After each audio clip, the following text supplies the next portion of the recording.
The Christmas tree lights reflected off my wine glass as I sat in the corner of my parents' living room, listening to my brother Julian explain his latest business venture. This was the third revolutionary idea Julian had pitched to the family in 18 months. First, it was the luxury car detailing service that folded after 6 months. Then the premium dog grooming salon that never made it past the planning stage. Now he was talking about an artisanal coffee roasting company that would disrupt the entire industry. "The market research is clear," Julian said, gesturing with his Scotch glass. He was 36, always dressed like he was heading to a board meeting, even on Christmas Eve. "Consumers are willing to pay premium prices for locally roasted, ethically sourced beans. We're projecting $800,000 in first-year revenue." Mom nodded enthusiastically. Dad looked impressed. My sister Claire, who worked in marketing, was taking notes on her phone. I sipped my wine and said nothing. "The bank is very interested," Julian continued. "I'm meeting with them next week about a $350,000 business loan.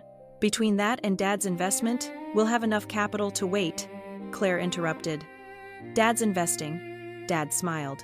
"Julian needs family support. That's what we do." "How much?" I asked quietly. $150,000, Dad said, "from the home equity line." Mom looked less enthusiastic suddenly. "That's a lot of money, honey. It's an investment in our son's future," Dad said firmly. "Julian has a solid business plan. The bank wouldn't be considering a loan if they didn't believe in it." Julian raised his glass.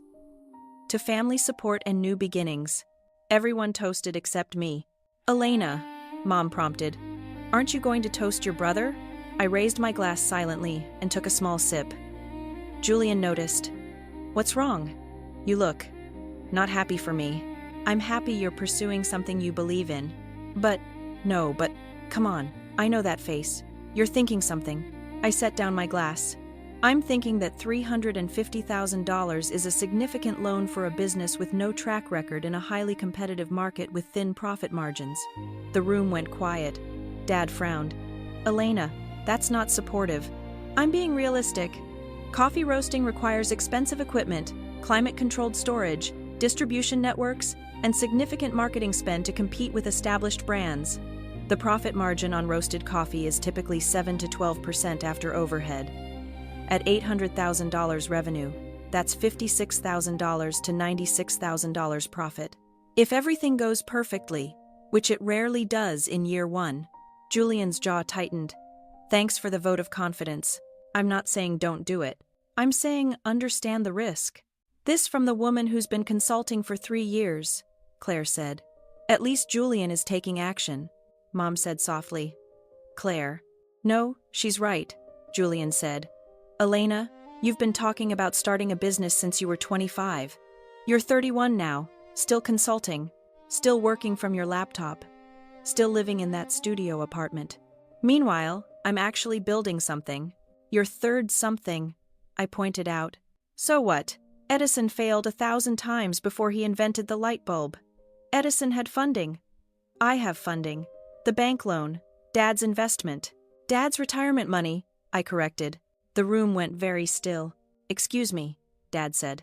"The home equity line is secured against your retirement nest egg. If the business fails, you lose that money. At 64, you don't have time to recover it before retirement." Dad's face reddened. "That's not your concern. You're my father. Of course, it's my concern. Then maybe you should be more supportive instead of throwing cold water on everything." Julian leaned back in his chair. "You know what your problem is, Elena? You're afraid to take risks. You hide behind your consulting because you're too scared to actually build something real." "Julian," Mom started. "No, let me finish. Elena's been playing entrepreneur for years.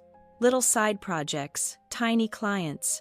She talks about her business dreams, but she never commits to anything. She's the perpetual startup that never launches." Claire nodded.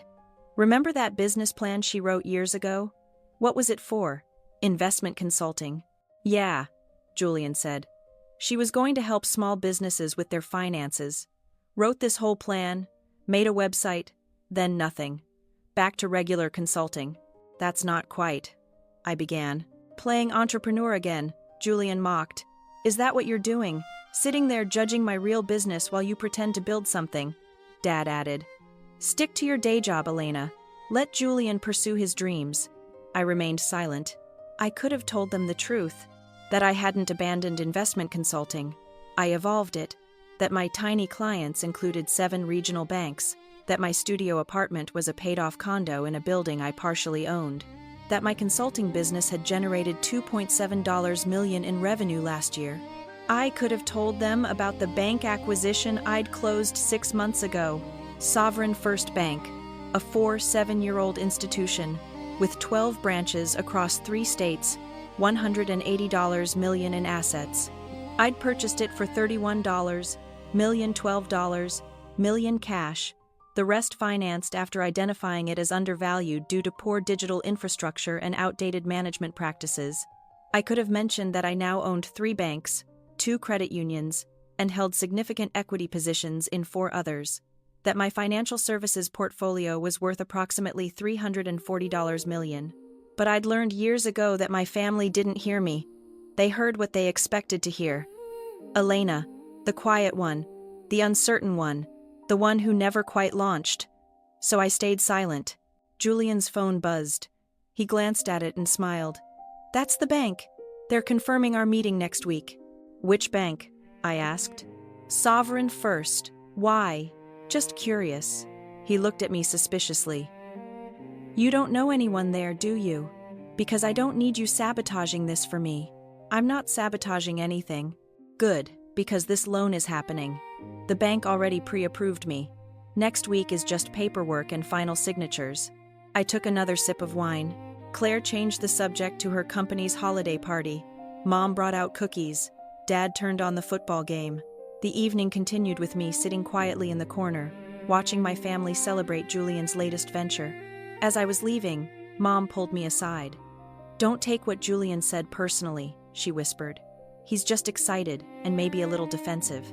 I know, Mom. And honey, maybe he has a point about taking risks. You're so cautious with everything.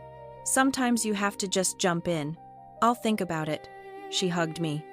We love you. You know that. I know. I drove home to my studio apartment, actually a 1,400 square foot corner unit with floor-to-ceiling windows overlooking the city. I'd purchased the entire building 2 years ago, lived in the penthouse, and rented out the other 11 units. My phone rang as I was unlocking the door. Marcus Chen, the president of Sovereign First Bank. I had hired him 8 months ago to replace the previous president who'd retired. Elena, sorry to call on Christmas Eve. It's fine. What's up? We have a loan application that requires owner approval. Julian Morrison. $350,000 business loan for a coffee roasting operation. I closed my eyes. Julian Morrison is my brother. Silence on the other end. Then, I see. What's the application status? Preliminary approval from our loan officer. Standard small business loan backed by the applicant's father's home equity as collateral. The numbers are optimistic. Projected revenue of $800,000 in year 1 for a startup in a saturated market. Your assessment, high risk, Marcus said. The applicant has 2 previous business failures, no experience in the coffee industry. The business plan shows limited understanding of supply chain logistics and market competition. If this were any other applicant, I'd recommend denial. But he's your brother, so I wanted to check with you first. I stood at my window looking out at the city lights. Marcus, I need you to evaluate this loan exactly as you would any other application. No special treatment because he's related to me. If the fundamentals don't support approval, deny it. You're sure? I'm sure. But I want to review the application myself before the final decision. Can you send it to me? Of course. I'll email it now. I spent Christmas morning reviewing Julian's business plan. It was enthusiastic, but deeply flawed. His cost projections were off by at least 30%. His market analysis ignored the 3 established roasters already operating in our city. His revenue projections assumed he'd capture 15% market share in year 1, an impossibility for a startup with no brand recognition. The collateral was Dad's house, currently valued at $420,000, with $180,000 remaining on the mortgage. Dad was planning to use $150,000 from the home equity line for Julian's business. then secure Julian's $350,000 loan with the remainder. If Julian's business failed, which seemed likely, Dad would lose the house. I called Marcus back. Deny the loan, based on insufficient business experience, unrealistic financial projections, inadequate market analysis, and over-leveraged collateral. The applicant's father would be assuming catastrophic risk for a venture with poor probability of success. Understood. I'll process the denial today. Marcus, make sure the documentation clearly states why it was denied. Business fundamentals, not personal reasons. Of course. I hung up and sat with the decision. I wasn't denying my brother's loan out of spite. I was protecting my father's retirement and preventing Julian from digging himself into deeper debt. But Julian wouldn't see it that way. The call came 3 days later. Not from Julian. From Dad. What did you do? He demanded. Hello, Dad. Don't. Hello, Dad, me. Julian's loan was denied. Sovereign First Bank rejected him after they'd already pre-approved him. Loans can be denied during final review if you did this. Somehow you sabotaged this. Dad, I don't even work at that bank. How would I? I don't know how, but I know you did. You made it clear at Christmas you didn't support Julian. Now suddenly his loan is rejected.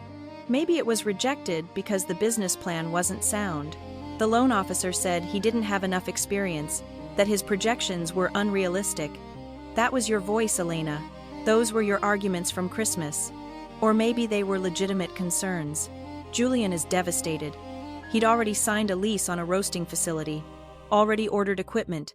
Now he has $45,000 in deposits he can't get back because the loan fell through. I closed my eyes. He made financial commitments before the loan was finalized. He was confident. The bank had pre-approved him.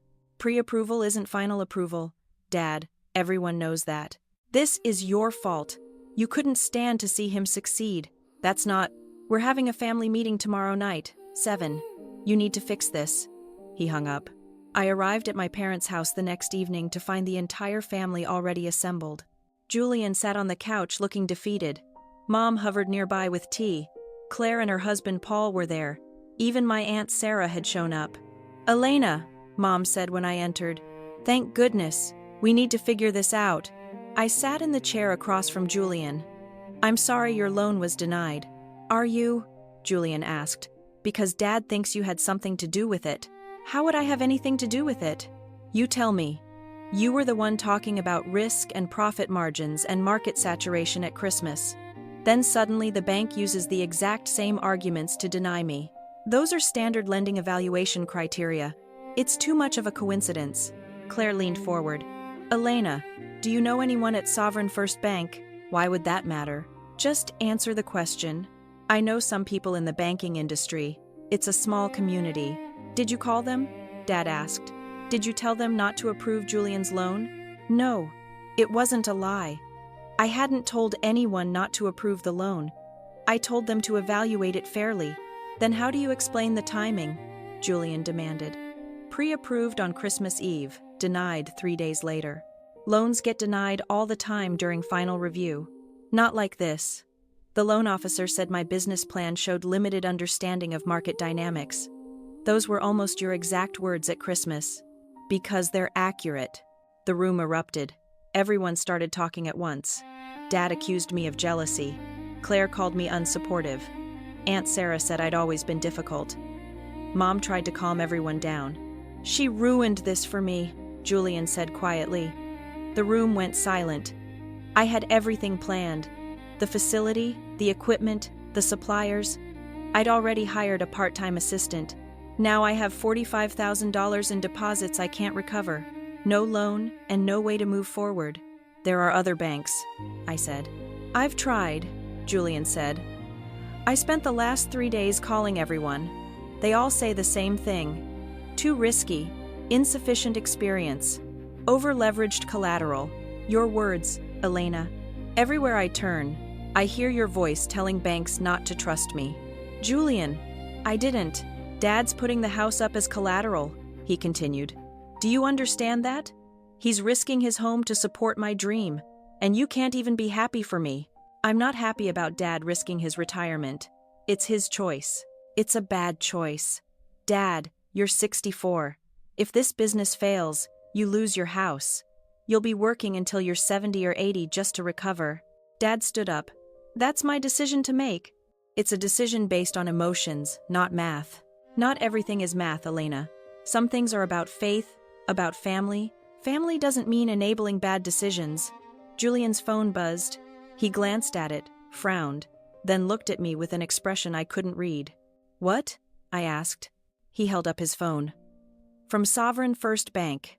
They want to schedule a meeting with me. Says I need to meet with the owner for final loan approval consideration. My stomach dropped. The owner? Claire asked. Why would the owner want to meet about a $350,000 loan? Julian was staring at me.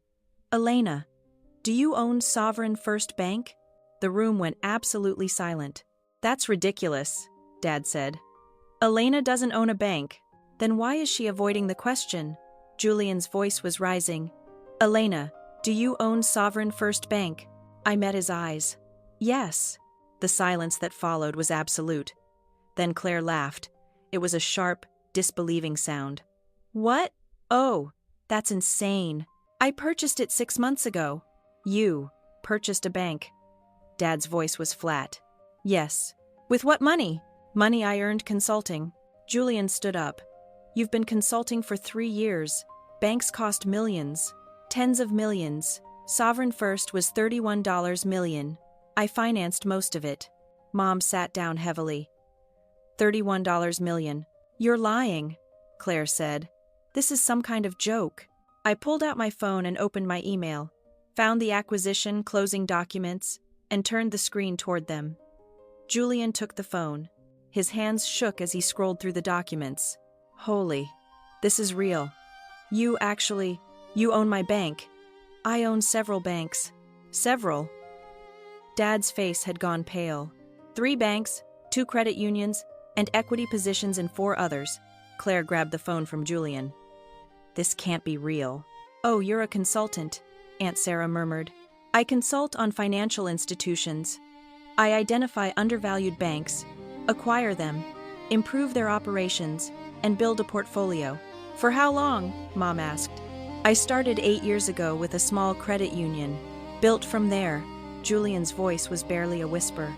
You denied my loan. I asked the bank president to evaluate it fairly. He recommended denial based on the fundamentals. But you approved it. You had final say. Yes, and you said no. I said no because the business plan was flawed. The market analysis was incomplete, and the collateral risk was catastrophic for Dad. It wasn't your decision to make. It literally was. I own the bank. Dad sat down next to Mom. You're telling me that while we've been worrying about your career, your finances, your future, you've been buying banks. Yes. Why didn't you tell us? Would you have believed me? No one answered. Claire was still scrolling through the documents on my phone. These show your worth. Oh my God, Elena. How much are you worth? The portfolio is valued around $340 million. My personal net worth is roughly $180 million after debt. Mom made a small sound. Dad just stared. Julian sat back down. This whole time, every time I talked about my businesses, my plans, my dreams, you just sat there listening. You could have told me you own banks, plural, that you were worth hundreds of millions, but you let me mock you. Let Dad tell you to stick to your day job. I learned a long time ago that telling you didn't change anything. You heard what you wanted to hear. That's not fair, isn't it? 4 years ago, I tried to tell you about my first bank acquisition. Do you remember what you said? He was quiet. You said, "That's cute. Elena's playing banker now." Claire said I should focus on getting a real job with benefits. Dad asked if I'd considered the tax implications, as if I hadn't spent 6 months structuring the deal. We were trying to be helpful, Dad said weakly. You were being condescending, so I stopped sharing. I built my business quietly, and at family dinners, I just listened. While we bragged about our accomplishments, Claire said slowly. Oh my God, I talked about my $85,000 salary like it was impressive to someone worth $180 million. Your salary is impressive. You earned it. Julian's phone buzzed again. Another email. He read it and his face went white. What is it? Claire asked. It's from the bank. The meeting with the owner with Elena is required for me to receive detailed feedback on the loan denial and discuss potential paths forward. He looked at me. You're going to make me come to your office, sit across from you, and explain why I'm not qualified for the loan. No. I'm going to explain why the loan as structured was too risky. And then we're going to discuss what a realistic path forward would look like. I don't want your charity. It's not charity.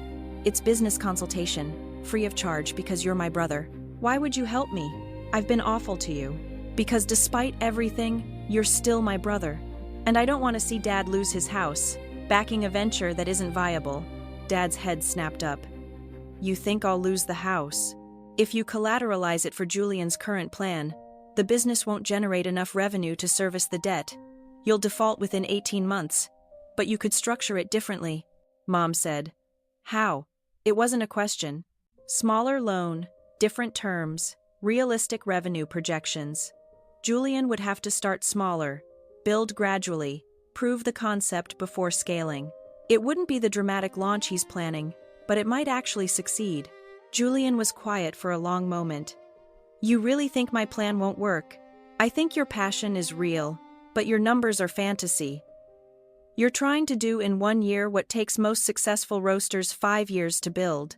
And if I come to this meeting, listen to your advice, what then? Then we figure out what a viable version of this business looks like.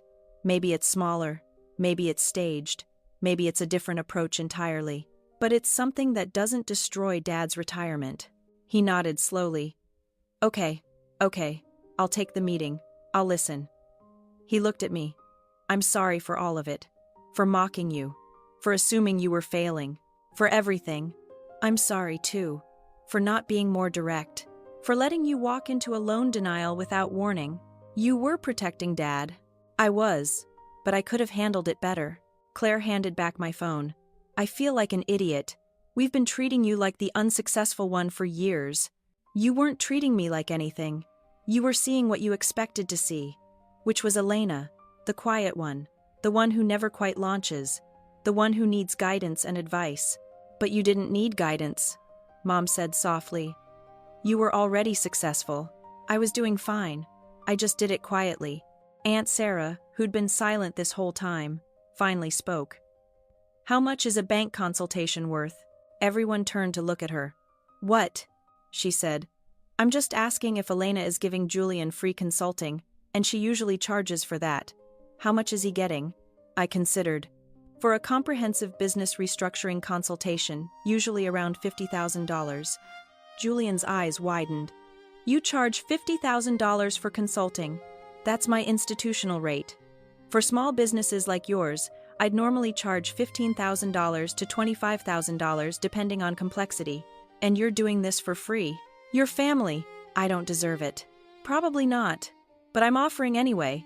Before I tell you what happened at that meeting and how Julian handled the reality check, I just want to say, if this story strikes a chord with you, especially the part about working hard in silence and letting your success make the noise, please take a moment to subscribe and share this video. It truly helps me to keep sharing stories like this one. The meeting happened 3 days later, not at the bank. I had Marcus set it up at a neutral location, a conference room in a business center downtown. I didn't want Julian to feel ambushed by the bank setting. I arrived with Marcus and 2 of my financial analysts. Julian came alone, carrying a worn notebook and looking nervous. Thank you for coming, I said. Didn't feel like I had much choice. You always have a choice. But I'm glad you're here. We spent 3 hours going through his business plan line by line. Marcus, who'd built his career evaluating small business loans, was surprisingly gentle in his criticism. My analysts contributed market data Julian hadn't seen. I focused on the big picture, what was possible versus what was probable. By the end, Julian's original plan had been completely restructured. Instead of a $350,000 loan to open a full roasting facility immediately, we proposed a $75,000 loan to start with a co-roasting arrangement. He'd use someone else's facility, learn the business, build a customer base, and prove the concept. Once he hit specific revenue milestones, we'd consider expanding to his own facility. This feels small, Julian said. It is small. That's the point. You learn on someone else's equipment. You build expertise. You make mistakes when the stakes are low. It could take 2 years to get to where I wanted to be in 6 months. Or it could take 6 months if you're really good at this. But you'll get there with money in the bank, instead of drowning in debt. He looked at the revised projections. Dad's house isn't collateral in this version. Dad's house never should have been collateral. If you can't get a business loan without risking your parents' retirement, you're not ready for that business loan. That's harsh. It's honest. He nodded slowly. I'll do it this way. You're sure? Yeah, actually, looking at these numbers, your version makes more sense. I was trying to do everything at once because I was afraid if I didn't move fast, I'd lose momentum. But you're right. I'd probably just lose money. Marcus slid the new loan documents across the table. This is pending board approval, but given Miss Chen's position, that's a formality. Julian looked at me. You're approving this on the condition that you work with our small business advisory team. Monthly check-ins, quarterly reviews. We want you to succeed, but we also want to make sure you're on track. That's fair. He signed the documents. Afterward, as Marcus and the analysts packed up, Julian hung back. Can I ask you something? He said. Of course. Why did you do this, after how I treated you? You could have just denied the loan and been done with me. Because you're my brother. And because I remember what it's like to have a dream that everyone thinks is stupid. Your dreams weren't stupid. You bought banks. I bought banks after years of people telling me I was wasting my time, that I should get a real job, that my ideas were too ambitious. We said that to you. You did. And I almost believed you. But I decided to do it anyway. And now you're worth $180 million. Now I'm running businesses I believe in. The money is just a side effect. He smiled. You sound like one of those motivational speakers. Sorry. No, it's good. He paused. Can I tell you something? Always. I always felt like I was competing with you. Even when I thought you were failing, there was something about the way you just did things quietly, without drama. It made me feel like I had to be louder, bigger, more impressive, just to be noticed. Julian, you never needed to compete with me. I know that now. But for years, I was the successful one, the impressive one, and you were. I don't know what I thought you were, but I needed you to be less than me so I could feel like more. That's honest. I'm trying to be better about honesty. We walked out together in the parking lot. Julian stopped beside his car. One more thing, he said. At the next family dinner, can we not tell everyone about this? About you helping me restructure the business? Why not? Because I want to do this on my own. Prove I can make it work without my rich sister bailing me out. I'm not bailing you out. I'm offering you a fair loan at market rates with reasonable terms. Still, I want to succeed or fail on my own merit. I understood. As far as anyone knows, you got a smaller loan from Sovereign First based on your revised business plan. Which is true. He smiled. Thanks, sis. Good luck with the roasting. I'll need it. The family dinner the following Sunday was different. Julian announced he'd gotten loan approval from Sovereign First for a smaller amount with a different approach, but approval nonetheless. Everyone celebrated. Dad looked relieved that his house wasn't collateral. Mom was happy Julian had support. Claire asked intelligent questions about the co-roasting model. And I sat in my usual corner, drinking wine, listening to my family talk about their lives. Except this time, when Julian described his business plan, he'd glance at me occasionally. A small look, just checking that he was explaining it correctly, getting the details right. After dinner, Mom pulled me aside in the kitchen. I want to apologize, she said. For what? For not seeing you. For all these years, I thought you were struggling. I worried about you constantly. Your small apartment, your uncertain career, your quiet life. And the whole time, you were building an empire? It's not an empire, Mom. It's just a business. It's a $340 million business. Fair point. She hugged me. I'm proud of you. I should have said that years ago. You're saying it now. That counts. Are you happy? Truly happy? I thought about it. My portfolio of banks and credit unions. My team of analysts and advisors. My quiet condo with the city view. My life built exactly how I wanted it, without drama or spectacle. Yeah, Mom, I'm happy. Good. That's all I ever wanted for you. 6 months later, Julian's coffee roasting operation was thriving. He'd built a loyal customer base, developed relationships with local cafes, and was on track to hit his revenue milestones ahead of schedule. At a family barbecue, he pulled me aside. I'm ready, he said. For what? My own facility. I hit the targets you set. Revenue, profit margins, customer retention. I'm ready to expand. That's fantastic. I wanted to ask. Can we meet about a larger loan? Of course. And Elena, this time I'm coming with realistic numbers. Good. That'll make the approval process much easier. He laughed. I've learned a lot in 6 months. About coffee roasting, about business, about patience, about the difference between dreaming and planning. He paused. About humility. That's the big one. Yeah. Turns out being the loudest person in the room doesn't make you the smartest. No. But being willing to learn does. We met the following week at the bank. His new business plan was solid. Realistic projections, comprehensive market analysis, staged expansion with clear milestones. Marcus approved a larger loan that afternoon. As Julian was leaving, he turned back at the door. You know what's funny? What? For years, I thought I was the successful sibling, the one with the impressive career and big plans. And you were just there. Quiet. Unremarkable. And now I realize you were always successful. I was just too loud to hear it. After he left, I stood at my office window looking out at the city. At the neighborhoods where my banks operated. At the businesses we funded. At the lives we helped build.